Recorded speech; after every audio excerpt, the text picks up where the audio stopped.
ಯಾವತ್ತು ಈ ಕಾರ್ಯಕ್ರಮಕ್ಕೆ ಹೋಗಿ ಈ ವಿಷಯ ಮಾತಾಡ್ಬೇಕಂತೇಳಿ ಯಾವತ್ತು ಸ್ಟಡಿ ಮಾಡೋದು ಬರೋದಿಲ್ಲ. ಆದ್ರೆ ರಾಜು ಎಂಪಿ ಈ ಸ್ಟೇಜ್ ಮೇಲೆ ಬಂದಿದ್ದಾನೆ.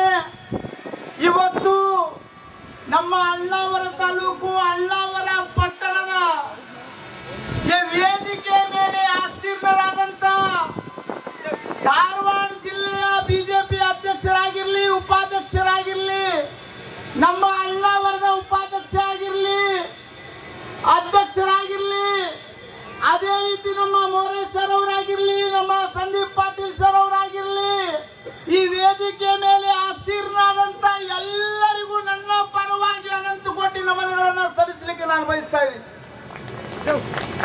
ಈ ಅಳ್ಳಾವರ ಗ್ರಾಮ ದೇವಿಯ ಪಾದಗಳಿಗೆ ನಮಸ್ಕರಿಸುತ್ತಾ, ನಮ್ಮ ಹಿರಿಯರ ಪಾದಗಳಿಗೆ ನಮಸ್ಕರಿಸುತ್ತಾ, ನನ್ನ ಅಕ್ಕ ತಂಗಿಯರ ಪಾದಗಳಿಗೆ ನಮಸ್ಕರಿಸುತ್ತಾ, ಇವತ್ತೇನೋದು ಲಕ್ಕನ್ನು ಬರ್ಗೊಂಡು ಅವರು ನಮ್ಮ ಅಳ್ಳಾವರ ಕನಸು ಕಂಡಿದ್ದಾರೆ.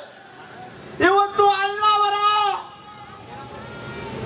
ಹಳಿಯಾಳನಂತೆ ಆಗಿರ್ಬೇಕಾಗಿತ್ತು, ಧಾರವಾಡನಂತೆ ಆಗಿರ್ಬೇಕಾಗಿತ್ತು, ಬೆಳಗಾವಿ ಜಿಲ್ಲೆ ಇರತಕ್ಕಂತ ಎಲ್ಲ ತಾಲೂಕಿನಂತೆ ಇವತ್ತು ಅಳ್ಳಾವರ ಆಗಬೇಕಾಗಿತ್ತು.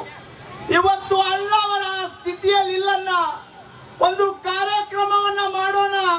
ಮುಂಬರುವ ಸಮಯಗಳಲ್ಲಿ ಲಕ್ಕನ್ ಬರಗುಂಡಿ ಅವರು ಕನಸ ಕಣ್ಣಂತ ವಿಷಯವನ್ನ ನನ್ನಲ್ಲಿ ಇಟ್ಟಿದ್ದಾರೆ.